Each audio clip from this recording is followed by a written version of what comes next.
All right, y'all. Got a no cooling call today on a place where we haven't been here, I think, in a month, the note said. But last time somebody found a dirty filter here, and that supposedly was all the issue. Let's go in here and see what the issue is now.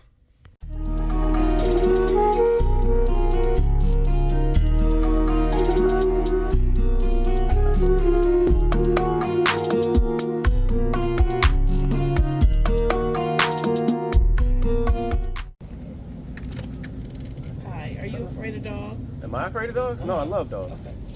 What's up with y'all? Oh, you guys are big. I just seen a dog like you at another house.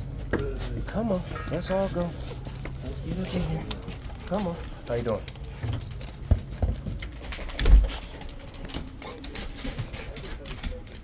I can barely see the white on y'all first. Alright, so let's see, that's clean pretty much. Ah, look at the thermostat. Let me look at the thermostat. See, that's on 2. What's that? Fan is on. Let's put it So it feels pretty good in here now. Uh-huh. Because it's nice outside. Is it kind of like when it gets like to 100 or so outside, it seems like it's having an issue? I have videos like 1 o'clock in the morning. It's 70, 80 degrees in here. It's 80 degrees in here at 1 o'clock in the morning? Yeah. All right. That's... Yeah, last week it was 77. It depends on how hot it is outside. Mm-hmm. Now, I tell you, several people have been here, and only one guy, he must have gone under the house, and he said the ducts are not connected properly. One of the air vent in the laundry room, like I have a mattress over it, but you can look down. I can see the ground. You see the ground through there? Okay. And it's just like people will be over. It might be 6, 7 o'clock, and they'll be like, "Kim, turn the air on," and I'll show them like, "Guys, the air is on." All right. You know what side of the house the unit is on? It's right outside the room. All right. I'm gonna go out there and see where's the. How do I get under the house? Is it on the back end? Yeah. All right. Let me see what I can find. Yep. All right. Before I get to looking at anything else, I want to see. Yeah, that's definitely a problem. So we're gonna address cleaning the coils for sure.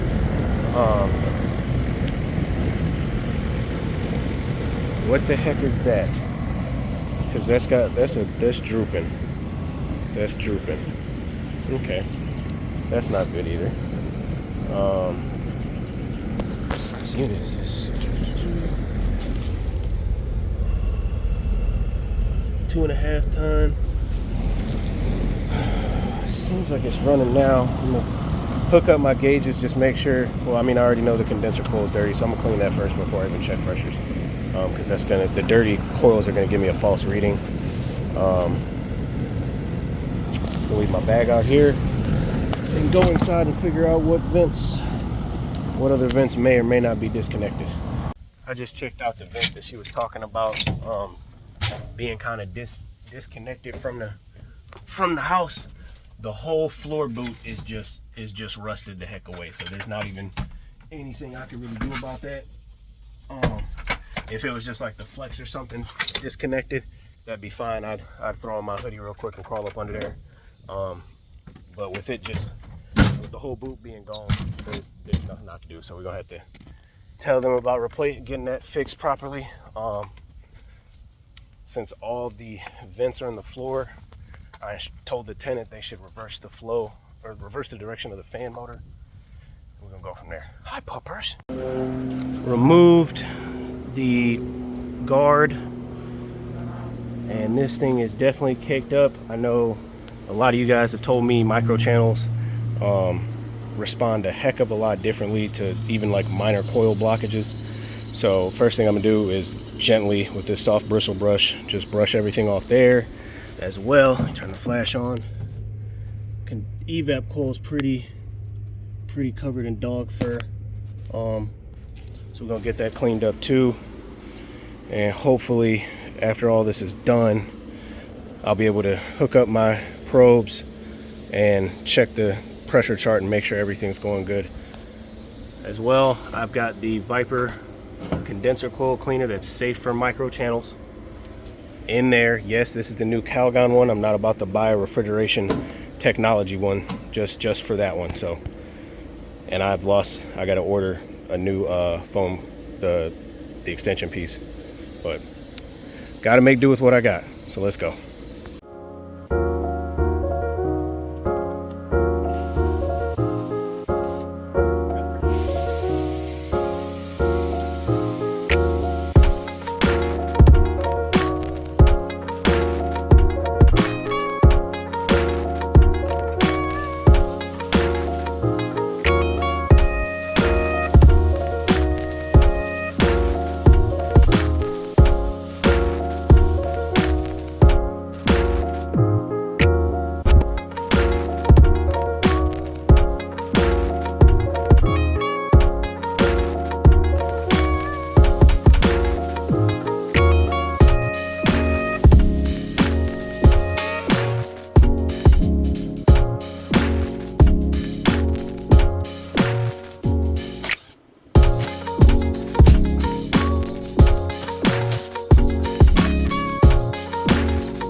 Little fun fact, I put those notes down a year ago, literally almost a month.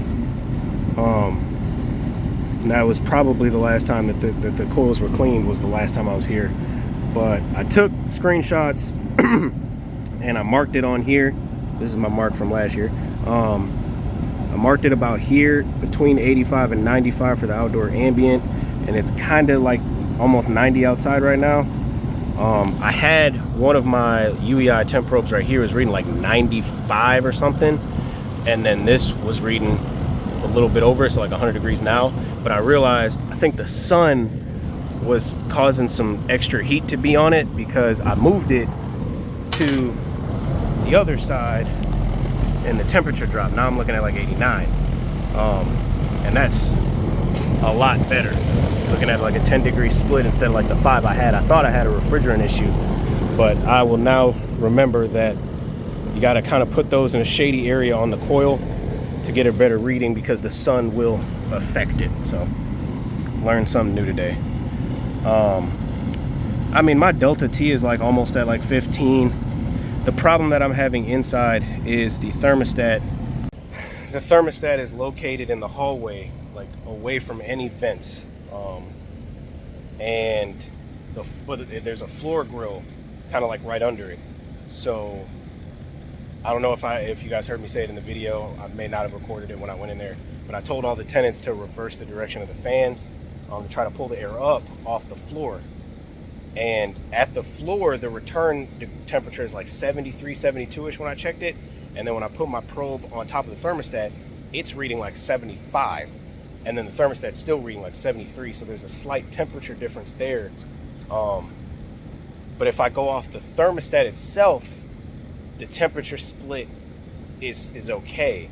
But if I go off the actual like temperature of the air getting pulled at the return, the system's not doing what it's supposed to do from what I can see. So I'm kind of trying to let the system run right now and see if it's going to pull down the temperature on the thermostat, and if it's going to pull down the temperature on my temp probe. So right now I'm just watching it, see what it's going to do.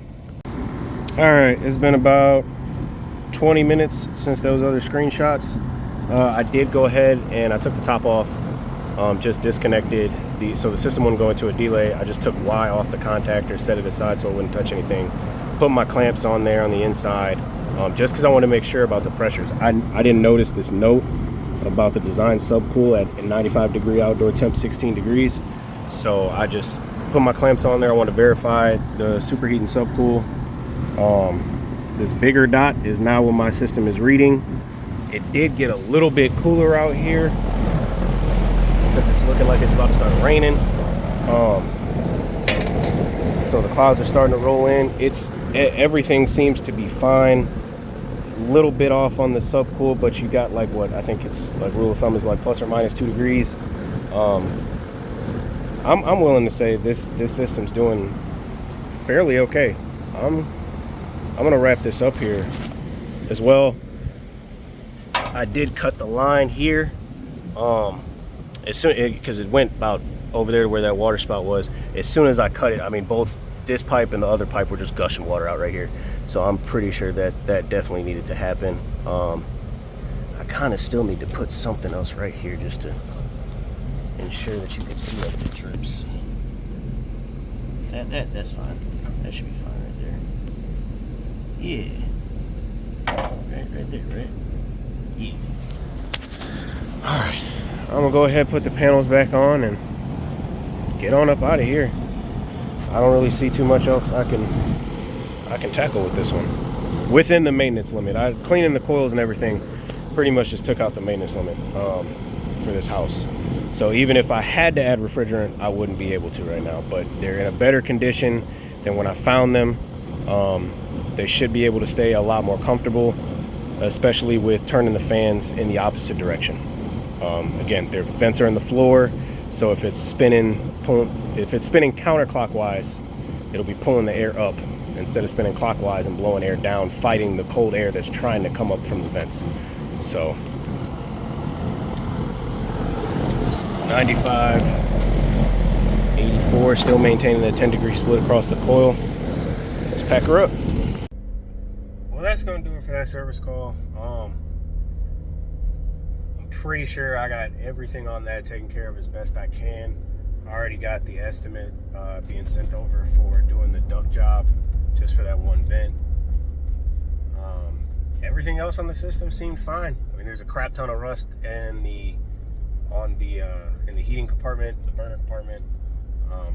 Hopefully come wintertime there's no issues there, but I don't know what everybody else's luck with those ream units, but I've come to heard those things are tanks, except for the ones with the micro channels. But that's kind of why I went into like just double checking the subcool and the superheat for that unit, because I didn't want to like guess and just make it needs refrigerant. No, it's within range, an acceptable range of values. I don't think there's a refrigerant issue. Plus, they're not really saying there's an issue with it cooling, so to speak. Is like, you know, it's not 80 degrees in the house there right now. It's 73. They've got it set to 68. I told the tenant just, you know, leave it at 73 right now. But the fact that it's getting up to 77, you know, like at 7 o'clock, 8 o'clock at night, or whatever the time was, after you know, the peak time of day is, and it's still in the high 70s, near 80s in there. There was definitely something wrong other than the refrigerant pressures, from what I was piecing together. So let me know what you guys would have done differently. Do you guys think there's something else wrong with it? Other than that, I'm gonna leave it be and let it rock. With all that being said, guys, hope you have a good start to your week, and I will catch you on the next one. Later.